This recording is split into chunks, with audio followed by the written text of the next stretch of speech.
How's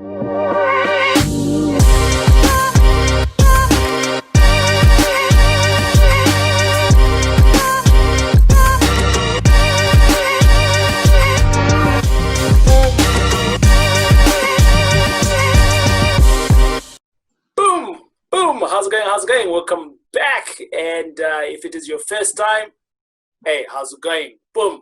And if it is your second time, third time, 100th time, whatever it's been, welcome aboard. It is I, TJ, from M5 Successful Friends, representing M5 Property Addicts and M5 Property Varsity. And today, we are having another yet M5 Successful Friend. And this guy is killing it. His story is pretty fascinating. Almost sounds like mine, but different. And we almost want to jump into his story and hear why he is here. Hey, how's it going? Welcome, Lebogang. Right. How's it going? Thank you very much, TK. I'm all right, man. How are you doing? I'm very well, thanks. So Lebogang, he is the founder and he is also the CEO of a company called Bees House, and they do quite some fascinating things. But before we even get to what he's doing now, let's talk about the real man. Who is Lebogang? So Lebogang, who is Lebogang? Lebogang is a 27-year-old. I'm 27-year-old currently, 2028 in October. Sure. I grew up in, so I'm a property investor. I'm an entrepreneur. I grew up in Tembisa. Yeah. In a squatter camp. So I grew up in a squatter camp in what I call a teen house. Right. Qualification-wise, I hold 4 qualifications, of which the highest is an honors in taxation. I'm a business accountant by profession. I've practiced as a business accountant for a few years, and I've quit and went into the world of business. So yeah, and here I am. Nice. Lebo, I want to jump back into your your growing phase, your childhood growing up. You were staying in Tembisa, and you were staying in the squatter camp. If we have to talk about people that are in the squatter camp, statistically, they say that people who are right now in a squatter camp somewhere, we kind of like write them off. Nothing good is going to come out. It's either number 1, they're going to be in jail. Number 2, they are going to be in the criminal space. Number 4, they are just not going to get the right education. But here you are. You're a property investor. Besides doing property investor, you are highly educated. And you're strong in the head. You're married. You've got anything else that any other ordinary person out there has, but you're actually excelling. If you take us back to the time when you're growing up and to the time that you actually started off to go into the space of learning more, let's just talk it from a metric perspective, going into the next field of getting a degree, things like that. Coming from a space of where you were, how did that even happen?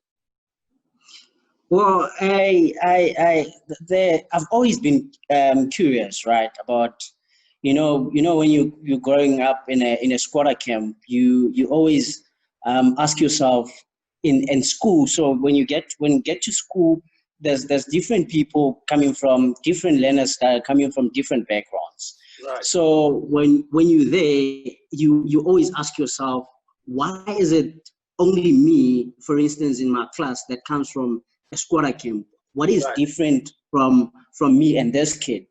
And how come there's people that are enjoying so much that life has to offer, and I, on the other hand, can hardly, survive. So, and then I started, being curious. And over the years, now looking back, I've realized there's 2 types of people from every situation, be it from the poverty background or from the wealthy background. So you get 2 types of people. There's one guy from the poverty background that says, you know what, I've had enough. I don't want this life. I want more. How come other people have more than I do? How come people are enjoying the wealth of this world and I, on the other hand, is not? So what does it take for me in order for me to rise above my circumstances? And that person asks the relevant questions, seeks the relevant knowledge, and educate themselves in order and equip himself in order for him to be able to break out of the situation of poverty. And then you get the other guy that is most likely going to remain on the same situation, be it doing drugs, be it being a gangster, be it doing all these sort of wrong things. So this one looks at his environment and says, you know what, I'm going to end up like everyone that is around me anyway. So what's the point of me trying?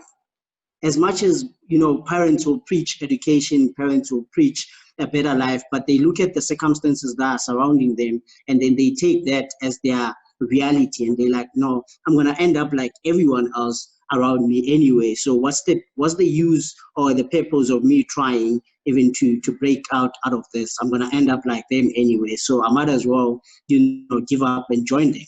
And then that's how they end up not doing anything about their lives. But I think the biggest thing is having a mindset of looking at yourself and taking accountability of your life and say, you know what, if this situation it is to change, it does not depend on my parents, it does not depend on my community, it does not depend on my teachers or my pastor or anyone else. But if I want to change my life, I must take accountability, I must take responsibility of my life and take charge of my life and change my circumstances for what I want it to be. So I think that's the biggest. Lebo, it's a mindset game. Nice. So Lebo, what you're saying is what is happening around you, it can continue to happen. Yes. But for what you are looking for, you need to be grounded. You need to be able to identify exactly what you're looking for so that you can be able to chase and achieve what you're looking for. So your background doesn't matter actually. What's happening around you doesn't really matter actually. 100%. Yes, it might affect you from here and there, but once you're determined, you get what you want, and that's why you are in this space now. 100%. So I agree that people that have better backgrounds that come from a well-off background, they have more advantage than the ones that don't have. Yeah. So then that come from poor backgrounds. But it still comes back to what do you do with what is given to you. Right. It comes back to you owning up and taking responsibility and exposing yourself, because it's also about exposure. So if you realize that I want to achieve something that is not around me currently, so that means you must now start to expose yourself to that kind of information or that environment that you'd like to see yourself in the near future. Yeah, I like that, Lebo. And I want to come back into another space of to say almost, how did you start in property? But I don't want us to start from there, because I want to start off from a perspective of, there you are in a squatter camp. You have immersed yourself with the right education that got you potential. I don't know if have you ever worked before for anyone? Yes, I've worked for. So I've practiced as a business accountant, and from there I quit my job because I had almost reached my ceiling in that company. So I then now. What do you mean you had reached your ceiling? You're only 27, bro. Yes, I'm only 27, but at some point I was the acting general manager of the company, or the assistant acting general manager of the company. So it was a medium-sized, yeah. So, and it was a medium-sized company, accounting company. So I had almost reached my ceiling to say, there's no longer much growth for me in this environment. So I then looked for, different opportunities. I ended up working for Old Mutual. Right. for about a year. Lebo, you know, so before you go on to there, right? Yes. You have actually hit, you know, yes, I threw in a laugh there, but the reality is that at many a times we are in a space and we actually don't realize that we've outgrown that space. Yes. But you had the epiphany that you have outgrown that space because you wanted more. Yes. The hunger was there. 100%. I like that. So I'll give you an example, right? So high school, I didn't do accounting. So I've always been challenging myself to want to do more, right, to see how far I can push my limits. So I don't have a high school background in accounting, but I went to varsity to start a qualification in an accounting field without a background of accounting knowledge. Okay. And I can tell you, I'm sitting here today, I've completed all my qualifications in record time. I've never failed a module.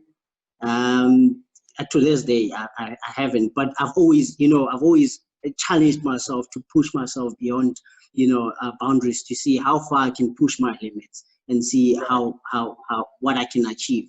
So having done that over the years of my studies, so when you get into the corporate world, you can imagine I'm only 27. At the time, I started working as a 20-year-old, and within the space of a year, I got like three promotions within the space of a year. So I've always been working hard and wanting to prove myself to see how far can I achieve, what can I do to improve myself as I'm improving a company that has given me an opportunity of an employment. So I always wanted to add more value. As a result, I got recognition, and then I was elevated in the company. But it got to a point where you've reached a certain level. There's nothing new that you're doing. You are only exposed to different clients, but doing the very exact same thing over and over again. But you want, because you've always challenged yourself to do more, you want to do more, but there's nothing more to be done. So then, that's where you seek to want to expand beyond the environment that you're exposed to. What gave you the thinking and the aspiration to venture off into business? Because there you are, you have left varsity, you're studying hard, you're getting all the rightful qualifications, and you're now working for the good companies. One would actually say, hey, if you're working for a company like Old Mutual, they are a very good, stable company. They are across Africa, and there's many opportunities, many perks that comes with it. You could be driving a V12 right now, and you could be traveling business class into Africa. I think they still have a UK branch or things like that. Yes, they still do, yeah. And you could rise up the ladder fairly well with the qualifications that you have. Why leave that and become an entrepreneur?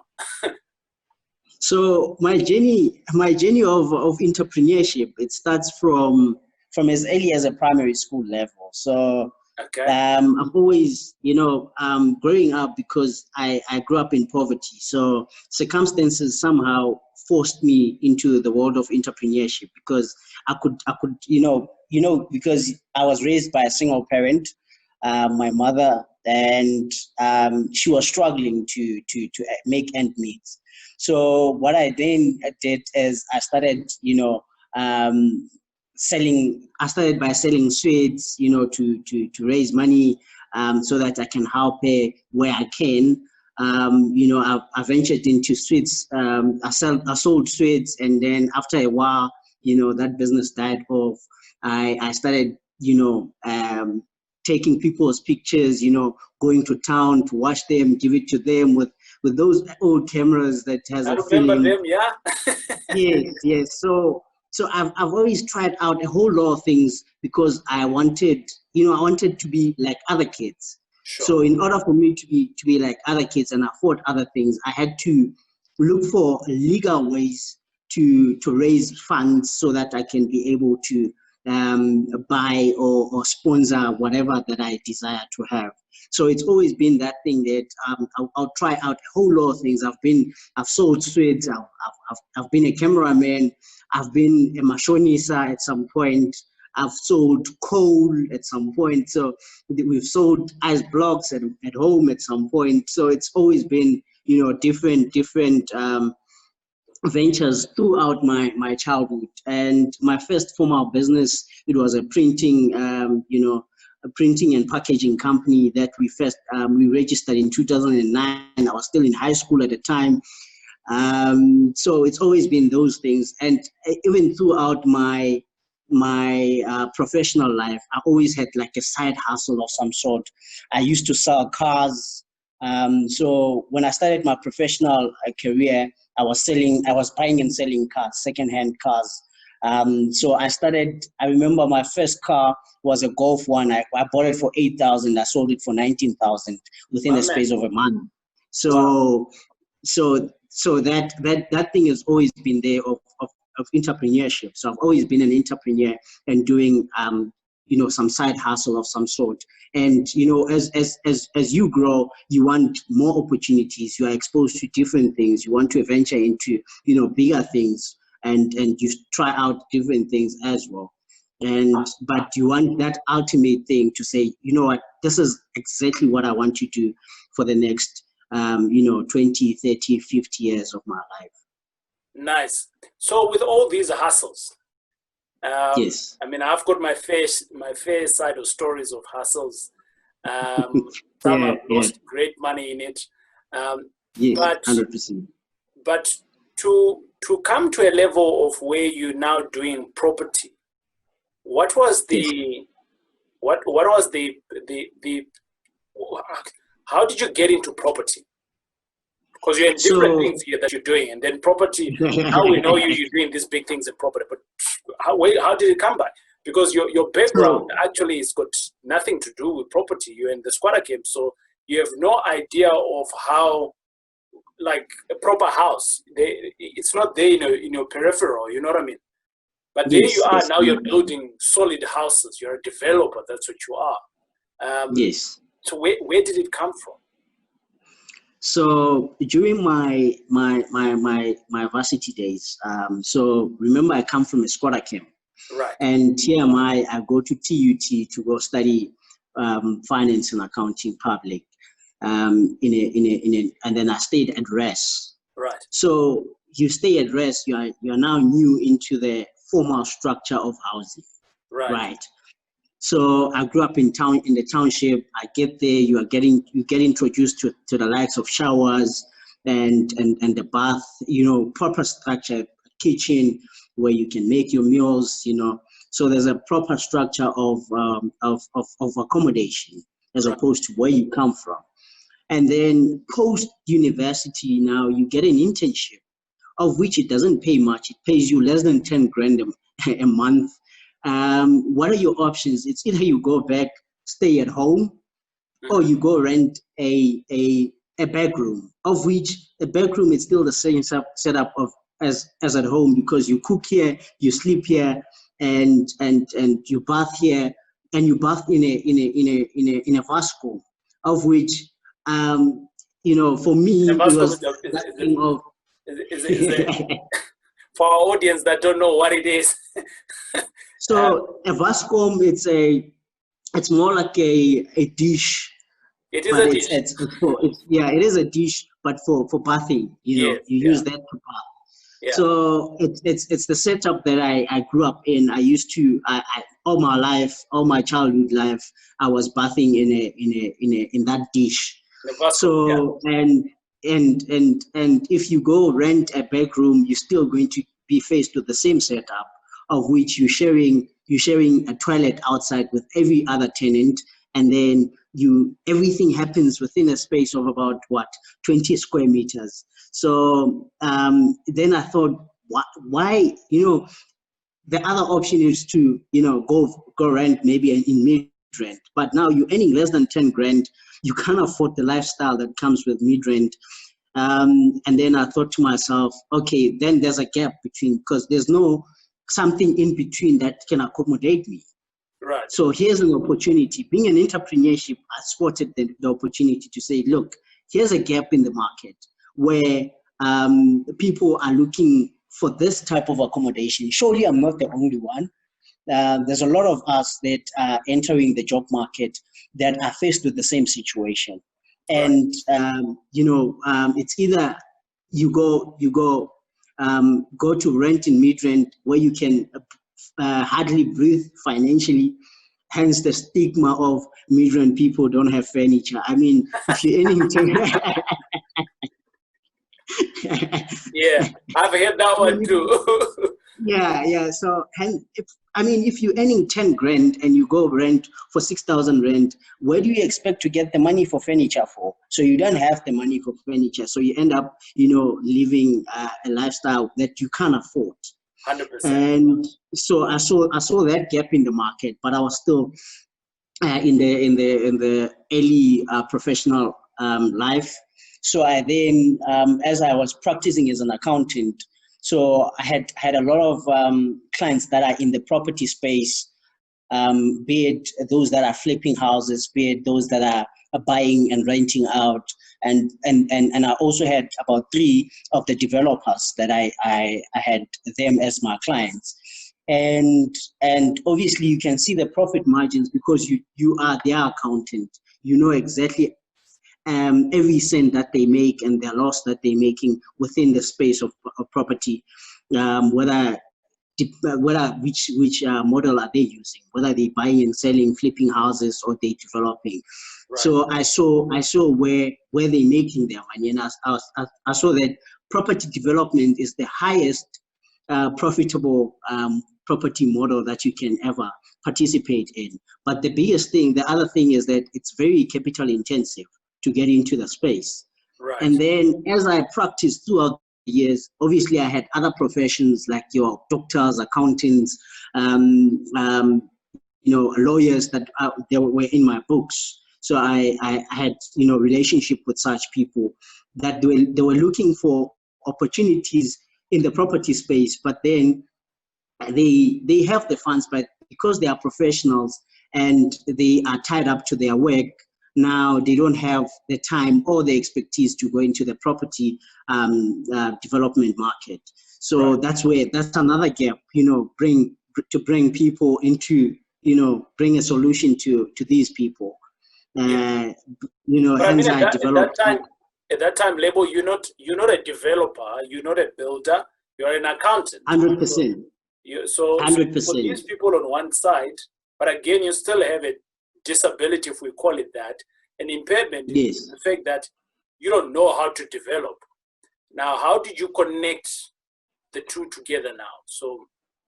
So my first deal that I did, I then, what I did is that after I quit my job, I then went to these guys because they had the money. I knew that they had the money.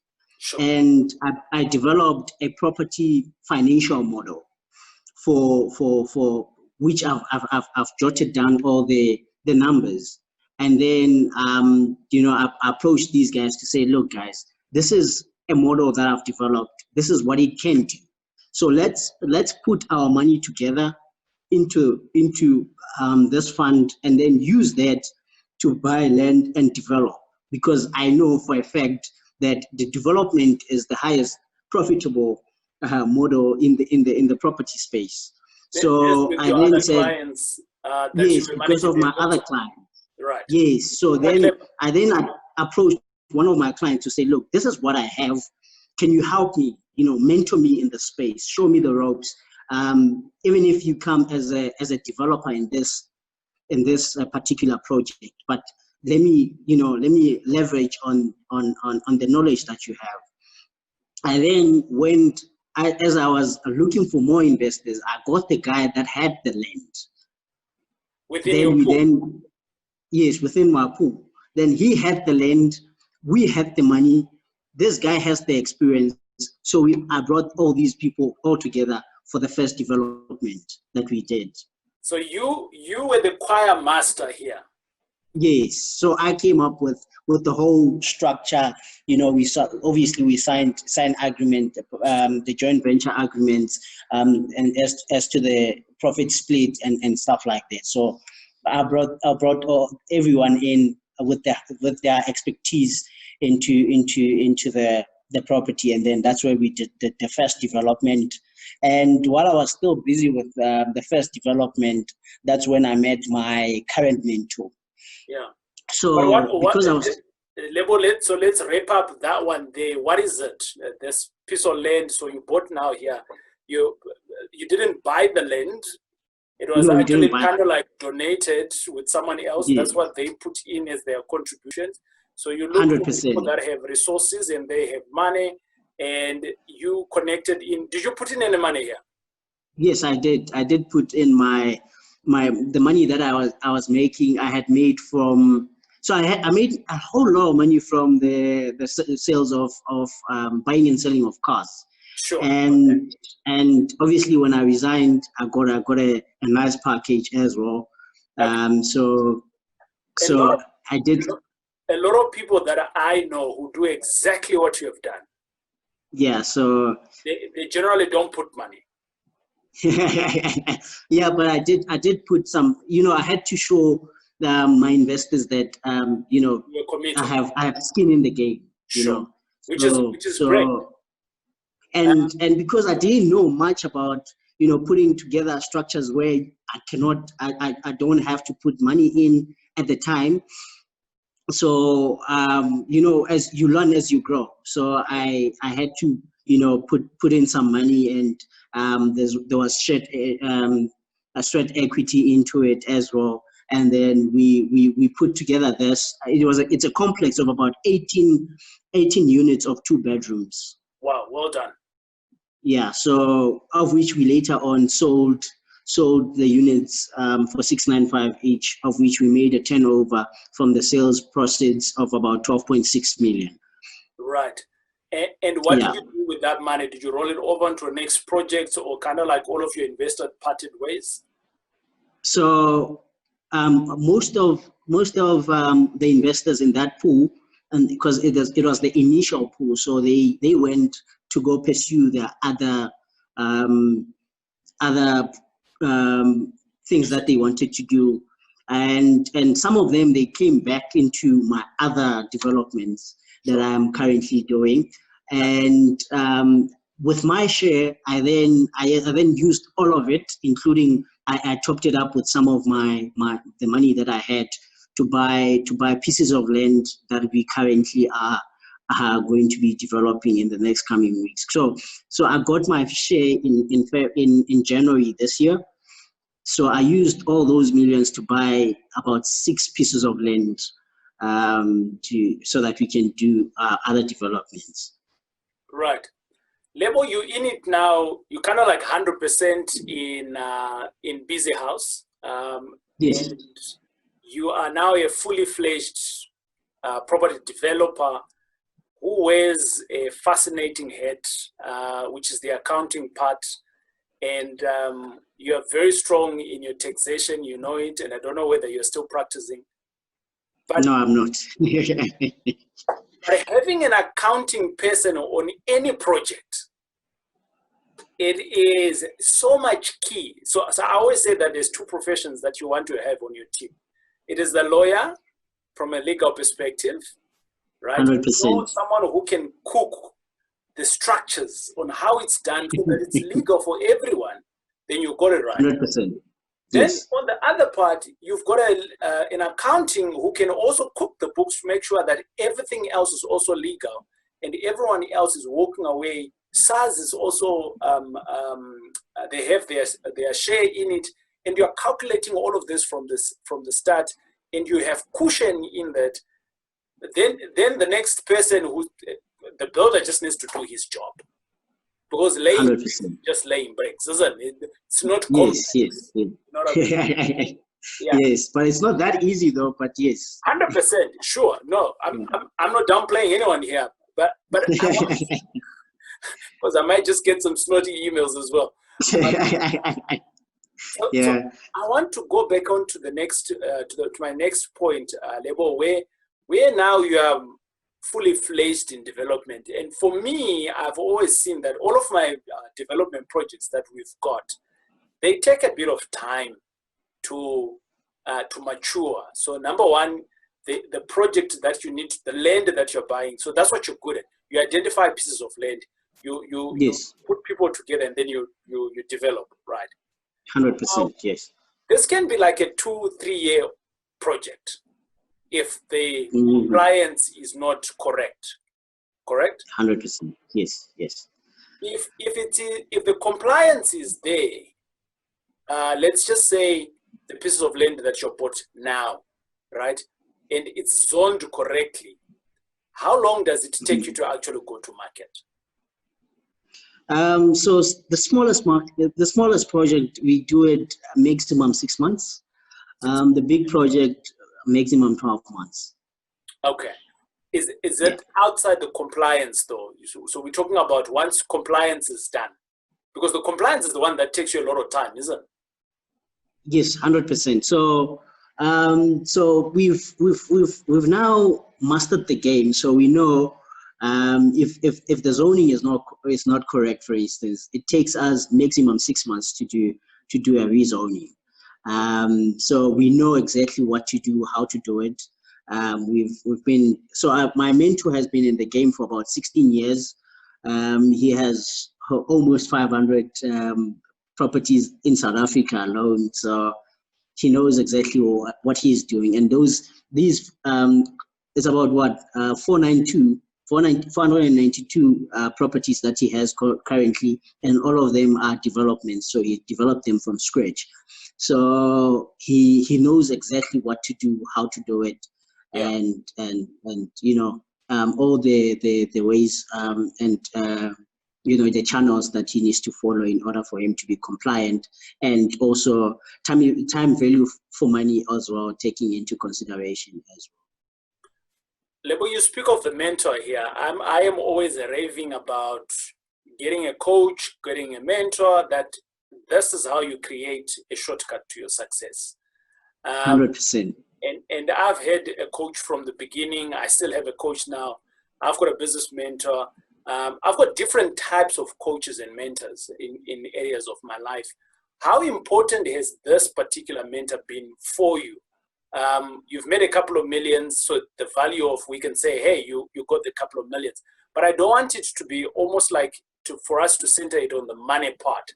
But how has the mentor kicked in to support you on your journey thus far? So, like for instance, when you have a mentor, it makes it easy for you to maneuver around a whole lot of things, because they will teach you things that you don't know.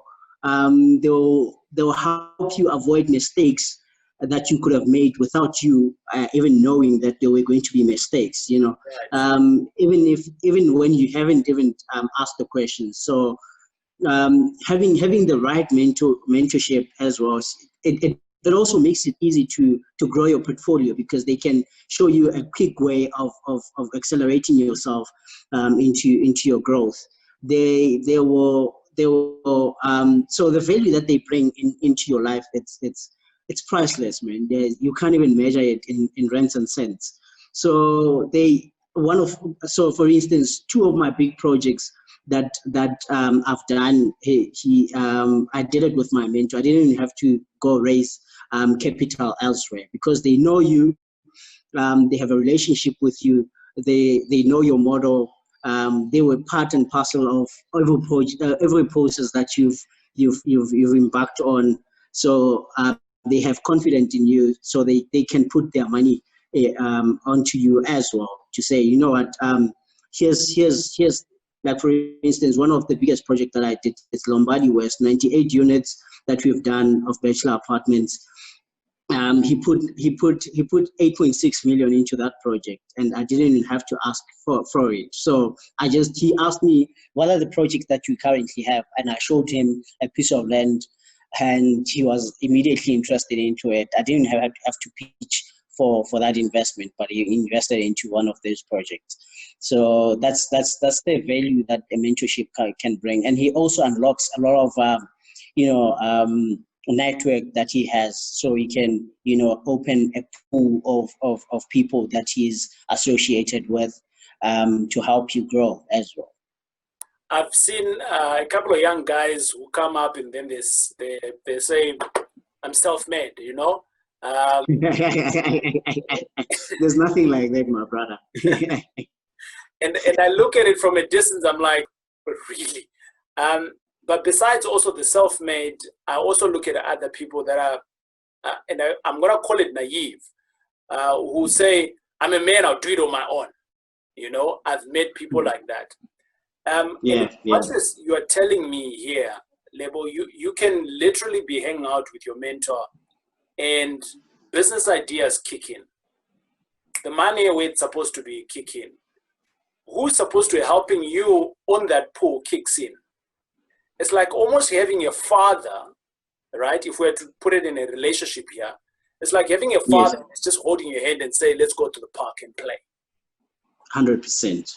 100%. And you're going to have so much fun. True. There's so much fun that comes with having these guys, because the type of discussions that you have with your mentor, they are priceless, and also they open up your mind to possibilities that you've never imagined. Like for instance, when I started out, I thought 20 million rand was a lot of money. I thought if I do a 20 million rand deal, I've arrived, I can now retire and, go live my life. But today we're talking projects that are over 1 billion rand. That's the way the discussion is. So they open your mind up to, bigger possibilities to show you that, not even the sky is the limit. You can go beyond what you can ever imagine in this life. So there's no limit to how much money you can make. You just have to, have the right mindset and employ the right strategy, skills, structures, and also put the skin in the game. 100%. I love that. I wish I had known people like those, or the concept of having mentorship and coaching when I was much, much younger. For me, I only started believing in it a little bit later in life. But hey, we still have a long way to go as well. So I am privileged, and I'm very glad of the mentors and the coaches that are around me. Lebo, you, with doing all of these things, you are still married, you're still a man, you still have the general issues that we all have. How do you balance that? Hey, it's very difficult, I must say. It's not easy, but you just have to, prioritize. Prioritize your, that you have to be all round. You need to make time for your family. You need to make time. When it's time for work, you must work and focus on work. Right. And when it's time for family, when it's family time, focus on family and leave work out of it. Right. When it's time for you guys to enjoy, entertainment, leave any other thing out of it, so that you don't, when you are out with your wife, be there, be present, give her the attention that she needs. Focus on the moment, because if you are there but your mind is at work, then you are not giving her the necessary attention that she needs. And then when you are at work, your mind is at home. Now you're not giving your work the necessary attention that it deserves. So your areas of your life, they will suffer all around, because now you're not prioritizing, and you're not focusing on what is important at that particular moment. So you must, I think, the biggest thing is to live in the moment, focus on what is important at that particular moment. Have a schedule, prioritize, have your time schedule to say, look, I'm at the office from this time to this time.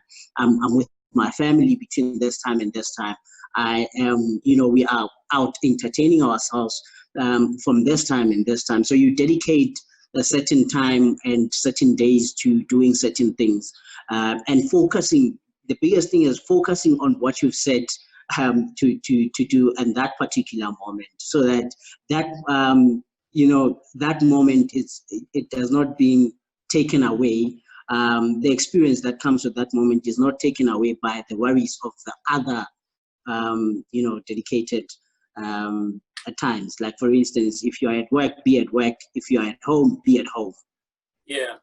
Lebo, there's a book that's called The Power of Now. When I read that book, it's the book that helped me to do exactly what you have said. I used to struggle with that. I used to have a laptop and the missus is there and we're watching TV because they've said we are watching TV. And yeah, 100%. I also read that book. It's quite an interesting and fascinating book, I must say. Yeah. Lebo, I'm going to go into the kind of like we're drawing back into our last segment now, and I want to speak about the point that there's so many people out there that are wanting to be in the property space. So, throughout this conversation, your game, it's about mobilizing people, finding the opportunities you develop on their behalf or on your guys' behalf, and out of it, you are now having the process of the development, right? So it's a clean building that you've got. Whether it's a building, whether it's a house, doesn't really matter. But the fact of the matter is that, you've got an asset that is now working. The money is now plugged in there. You're working with mentors, and that's what you do on an everyday basis. Anyone else who's out there and they're like, I want to be like Lebo, where should their starting point be? Because we didn't speak about how did you get to your mentor actually. So the starting point should be mostly on education. I cannot stress that much, that enough. You need the right education to go into a property space. Mistakes, they cost money. Everyone must know that, and sometimes they're not cheap. So especially if in the property development market, so the development is very capital intensive. So if you don't do things according to book and up to standard, you might be, for instance, required to demolish the whole building, and that costs money. And if you didn't insure the construction of it, then you are in big trouble. So you've lost all your money within a blink of an eye, just like that. So education is very important. To invest mostly in the right education. Know what you're doing. Study your market.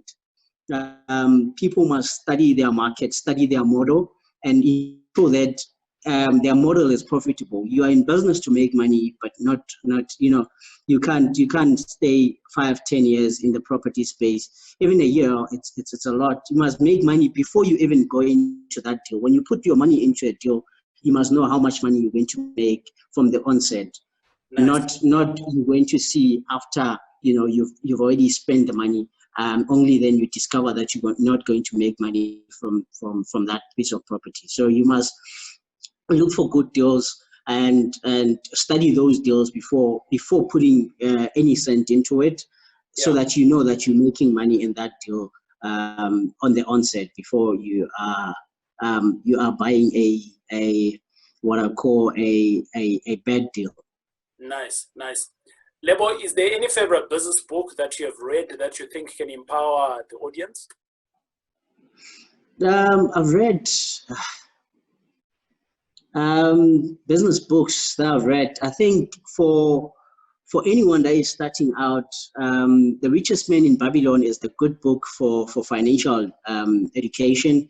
Right. Also, I've read the A Rich Dad Poor Dad, a Cash Flow Quadrant as well. How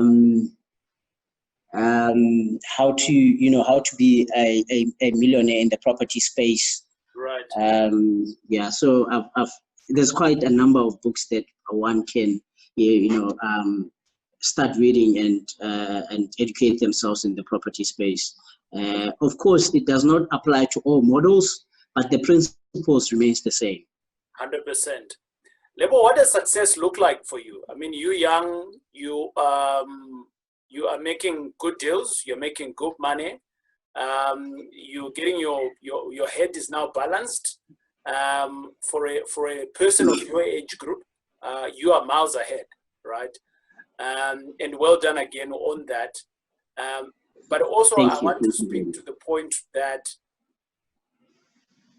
we all measure success differently. And for you, as an individual, what does it look like for you? I always say it is not success if it does not benefit others. Okay. There's one of my favorite quotes. It says, success, it's not success without a successor. Okay. So basically, your success must benefit others. It must go beyond yourself. Because if you are the only person that is benefiting from it, what benefit does it make to the community? You know, success must benefit other people. So I always say we must always lift as we rise, liberate as we are also liberated ourselves. You know, turn on the light to others as we find light ourselves. So I think success to me, it's when my success can also benefit other people. When I'm helping, I'm more happier when I'm helping someone else more than I'm happy when I'm making that 1 million rand or 10 million rand. Yeah. Nice. Lebo, it's been great having you around. I've learned quite a bit about you. We haven't had many interactions, but this one for me has been cool. Well done on your journey. Many successes to you in the years to come. And for just rising up, man, and be the man that you have come to be now. Well done. I know the grind is difficult, but you in your talk, you make it seem like it's just easy. It's just like waking up and it's like it's there. Don't get me wrong, TK. The journey to get to where I am, it's not easy. Yeah, it takes a lot. It takes a lot. And I'm not even 10% into where I want to be. Come on. So there's still a lot that still need to be learned. There's still a lot that still need to be done. There's still a lot of job opportunities that one still needs to create. There's still, a lot of people that one needs to teach. And people see us teaching people, think that we have it easy in life. We are also battling our own battles. And the giants that we're facing are way greater than we thought we could even, we can even imagine ourselves facing. So it takes a lot from one to grow. But most importantly, we all have to, take responsibility, take charge of our lives, and make sure that we work for whatever that we want to achieve in life. So thank you very much, TK, for inviting me, for hosting me. It's been, I've really enjoyed this session. It's been quite an interesting one. I've also learned a bit about you and your company and your story. It's actually very inspirational. As much as we are in the space, we also look up to the people like you that have done quite well for themselves. And all the best with your future projects, man, your personal life as well, your growth, and your family, all the best of luck when it comes to everything. And let's rise and let's lift others as we rise. 100%. That was Lebo, ladies and gentlemen, from Busy House. I told you, I only bring you successful friends, and there you are, you headed from Lebo. He's killing it, doing cool deals, and I'm also of the view that, if Lebo and I can do it, our backgrounds, where we are right now, doesn't matter. You just need to look ahead, get in the grind, get the focus, and do the work. Who knows? A year from now, we could be interviewing you. Hey, it is TJ. It's been great having you around. God bless and cheers. Bye.